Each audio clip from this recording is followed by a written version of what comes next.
So hi guys, welcome back sa ating YouTube channel mga katropa. So ngayong araw na to, pag-usapan natin saan naabot ang 15K mo sa negosyo ng pagbababoyan. Tara, himay-himayin natin yan, pag-usapan natin yan dito lang sa Kabady Mo YouTube channel.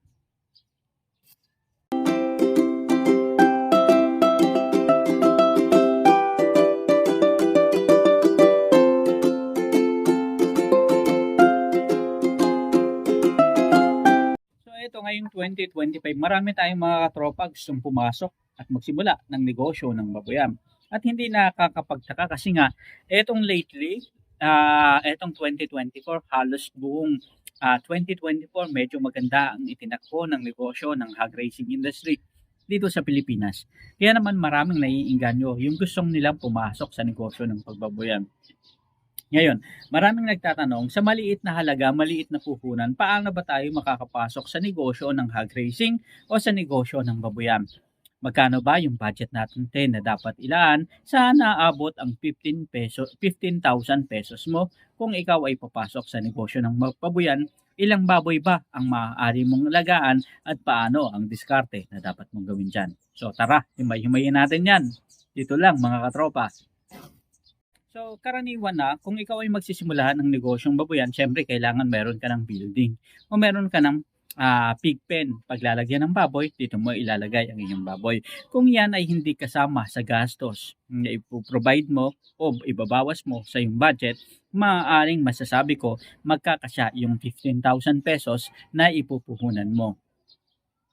Pero kung ikaw naman ay wala pang baboyan, wala pang pig pen, at least maglaan ka ng kahit na 5,000 para at least makapagpatayo ka ng paglalagyan mo ng iyong baboy. Importante kasi ang pig pen sa isang negosyo ng baboyan, lalong-lalo na kung nagsisimula tayo. Kasi alalahanin natin na sa panahon ngayon, laging umuulan, laging umiinit, umaaraw, at syempre kailangan ng baboy ng tamang pasilidad para masilungan niya at maging ligtas, maging safe, kung saan doon siya kakain, at syempre doon na rin siya doon mo na siya palalakihin. Okay, saan aabot ang 15,000 pesos ko kung ako ay magsisimula papasok sa negosyo ng pagbaboyan? Bago natin simulan yan, pag-isipan muna natin yung mga profit, yung mga katropa natin, yung mga nakaraang panahon. Sa pag-aalaga ng isang baboy is maaari silang nag-profit ng 8,000, 6,000 at maaari ring 4,000 sa bawat isang baboy na alaga. Ibig sabihin nito, sa 3 buwan at kalahati na pag-aalaga, dahil partner ang pinag-uusapan natin mga katropa, which is yung normal na sistema ng negosyo ng pagbaboyan, ay yung tinatawag na grow out production system. Ito yung sistema na kung saan bibili ka ng piglets na biik pa lang, ibig sabihin nasa 45 days na, 38 days o 35 days, malaki na itong baboy. At tumitimbang na ng 12 to 20 kilos. Ibig sabihin, nandun na siya, ready na siya para gawing patiner. Ito ang sistema dyan mga katropa. At paano ba magkakasya yung 15,000 pesos natin? Bibili ka ngayon ng piglets na aalagaan mo at palalakihin mo pag gumanda na yung timbang, na-achieve mo na yung tamang timbang, is ibibenta mo na siya sa merkado. Ngayon, bibilhin mo yung piglets, magkano? Ibig sabihin, 15,000 yung budget mo. Piglets, 3,500 o 3,800 o 4,000. Ipagpalagay na natin yung piglets, 4,000 mga katropa. Kasi mataas ang presyo ng piglets ngayon dahil nga mataas din ang presyo ng mga live weight ng baboy. At ito ay bumababa rin depende sa kung ano yung current live weight ng market natin. Ibig sabihin, the more na tumataas ang live weight ng baboy, the more na tumataas rin ang presyo sa pagbili ng mga piglets. Ngayon, magsisimula ka ng negosyong baboyan, patabaing baboy o patiner yung concept mo ng pag-aalaga ng baboy. Aalagaan mo siya ng 3 buwan at kalahati hanggang 4 na buwan o 4 na buwan at kalahati. Depende kung paano yung sistema mo ng pagpapalaki ng baboy. Ngayon, gumastos ka ng 4,000 sa pagbili ng biik. Ngayon, budgetan mo naman yung pagpapakain sa iyong mga alagang baboy. Ibig sabihin, on average, ang isang baboy ay nakakakonsumo ng 4 na sako hanggang 4 at kalahati o 5 sako. Imaginein mo na i-average natin ng 2,000 ang bawat sako. Ibig sabihin, mag-a-average ito ng 8,000 to 9,000 pesos. Depende sa kung gaano mo siya palalakihin, gaano kabigat yung baboy. Yung mga 85 kilos, 70 to 85 kilos hanggang 90 kilos, siguro sapat na yung 4 na sako at kalahati. Sa ganong sistema, maaari kang gumastos ng 8,000, 9,000. Imagine natin na 9,000 yung magagastos mo. So 9,000 plus 4,000 na piglets, ibig sabihin 13,000 na kaagad yung ginastos mo sa yung baboyan, di ba? Initial capital. So, meron ka pang 2,000. Doon sa 2,000 na gagastusin mo is maaari mo yang i-budget doon sa mga pahakot mo. Halimbawa na lang, hindi ka marunong magbuhat o hindi mo kayang magbuhat ng mga feeds na ilalagay sa iyong baboyan. Ang ikalawa naman is, syempre, babudgetan mo rin ng mga vaccination tulad ng vitamins, B-complex, iron, at pampurga, ang iyong mga baboy. Ganun na rin kung yung mga bacteria egg kapag nagtatae. At syempre, kung mga nilalagnat ang ating mga baboy, is kailangan rin natin budgetan yan.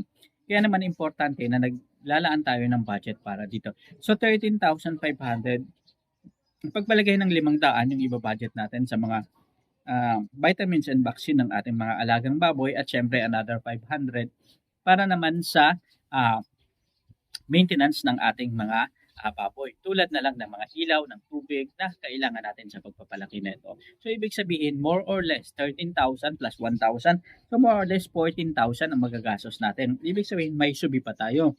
So sa ganung sistema, kung 14,000 ang budget sa pag-aalaga ng baboy para mapalaki natin ito, ibig sabihin yung 15,000 natin kasya pa at yung the rest ng 1,000 itabi mo yan para sa mga pangangailangan pa na kailangan mo sa iyong negosyong baboyan. So ibig sabihin pala mga katropa, kung 14,000 yung budget natin, maaari na tayong magsimula at magpatuloy sa negosyong ito. Ngayon, paano ba yung sistema para mapalago naman natin ito? Every time na magbebenta tayo ng baboy, kailangan siguraduhin natin na pinapaikot natin yung ating puhunan at wag muna natin gastusin. Kasi karaniwan na nagiging parang alkansya system o saving system itong negosyo ng pagbababoyan. Hindi ibig sabihin na porke nagbenta ka ng baboy, malaki na yung kita mo kaagad. Imagine natin na sa karaniwang presyuhan ngayon na 200 per kilo, ang live weight ng baboy is maaari mong maibenta ang isang 100 kilos na baboy ng 20,000. Kung gumastos ka ng 14,000 o 15,000, ibig sabihin sa bawat isang baboy, maaari kang gumanansya ng 5,000 o 4,000 o 6,000. So normal na ipagpalagay na natin na 6,000 yung tubo mo o kita mo sa negosyo ng baboyan. Di ba medyo maganda-gandang kitaan na yan? Ang tamang diskarte naman sa pagnenegosyo ng baboyan, i-batch ng 10. Ito ay pinag-usapan lang natin paano ba at magkano ba ang magagastos na puhunan para sa pag-aalaga ng isang baboy at saan pa abot yung 15,000 pesos natin na budget sa negosyo ng baboyan. Lagi nating tandaan na pinaka-importante sa negosyo ng baboyan is yung mabudget na natin yung pakain sa ating mga alaga. Ito yung karaniwan na nagiging sakit, na nagiging balakid para mapalaki ng mga namumuhunan yung pag-aalaga ng baboy nila. Karaniwan na kapag kinulang ka sa budget, may ibebenta mo yung baboy ng maliit pa para lang at least matustusan yung pangangailangan ng iba mong mga alaga.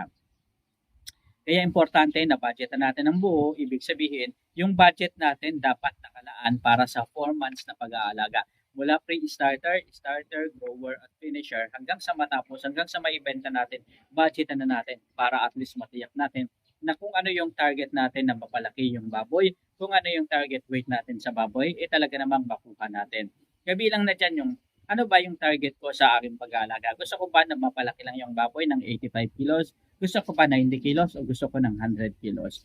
Isa sa dapat isaalang-alang natin is gaano karami yung iba-budget ko na feeds. At doon sa binigay ko sa inyo na overview ng budget, yung 9,000, 8,000 pesos, sapat na yan at least para mag 85 to 90 kilos ang iyong mga alagang baboy.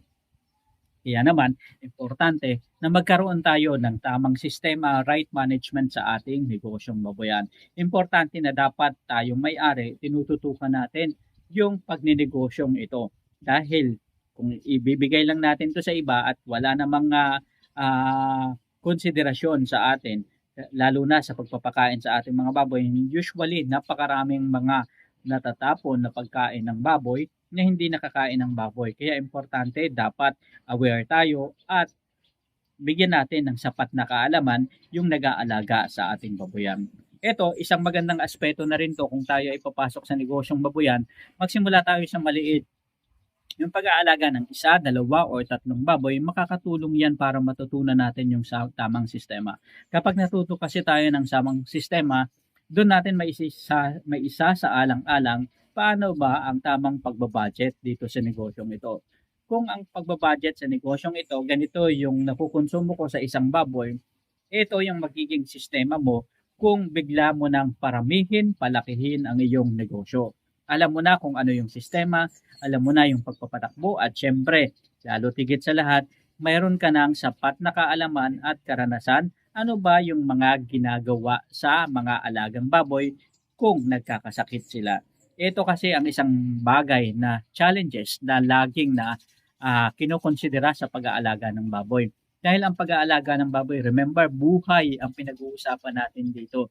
At yung buhay na yun ang magbibigay sa atin ng pera at kasaganahan sa pagnenegosyo ito.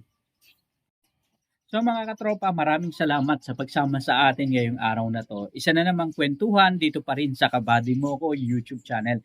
Well, take note lang, hindi ibig sabihin na porke kumita ka ngayon ng 4,000, 6,000 o 5,000 pesos, tuloy-tuloy na at dire-diretso na yung kitaan na yan. Karaniwan na, maraming mga pagkakataon na talaga namang kailangan tutukan na natin ang presyuhan sa merkado at alamin natin ano ba yung mga bagay na dapat kong gawin kung sakaling hindi naman umayon sa akin yung presyuhan o kasalukuyang presyuhan kung kailan ko ibebenta ang baboy. Pag-uusapan natin yan sa mga susunod natin na topic dito lang sa Kabady Mo Ko YouTube channel para masiguro natin na dire-diretso ang ating pagnenegosyo at matiyak natin nakikita tayo sa negosyong ito. So hanggang sa muli mga katropa, ito po si Kabady Mo Ko. Maraming salamat. Paalam.